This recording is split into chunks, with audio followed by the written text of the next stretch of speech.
This is the finished piece.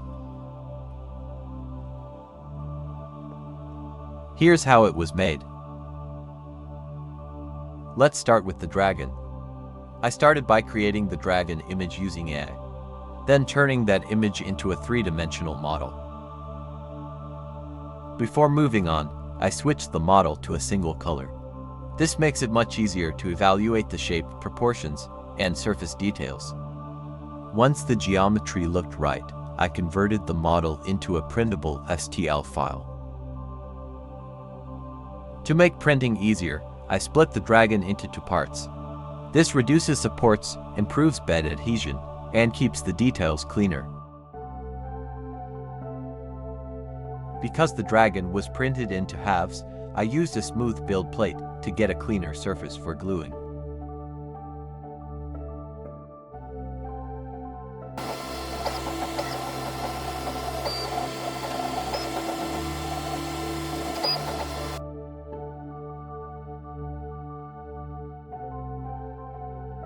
After printing, the parts are removed from the build plate and prepared for cleanup.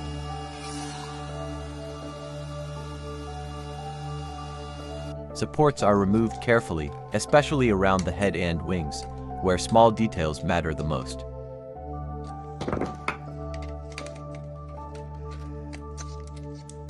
Taking time here helps preserve the finer features.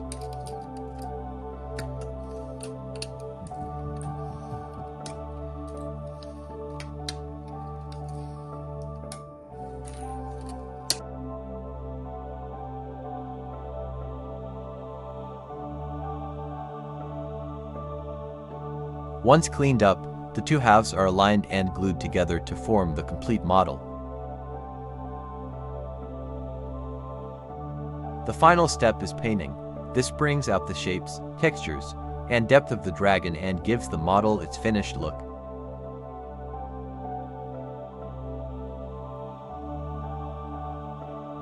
With the dragon finished, let's move on to the lithophane sphere. I started by creating an image using AI, which later defines how the sphere looks when illuminated. Using a lithophane maker, I converted the image into a spherical lithophane and prepared it as a printable STL file.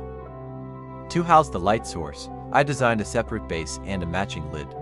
These parts hold the electronics and allow the sphere to be illuminated evenly from the inside. The sphere and its components were then printed, keeping translucency and surface quality in mind for the best lighting result. Once printed, the light source is placed inside the base and the sphere is assembled on top.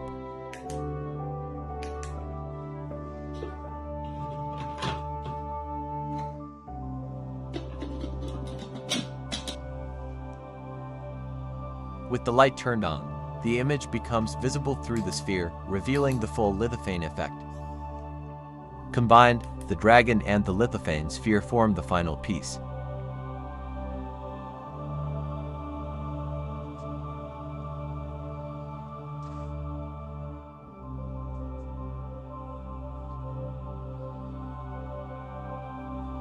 More prints coming.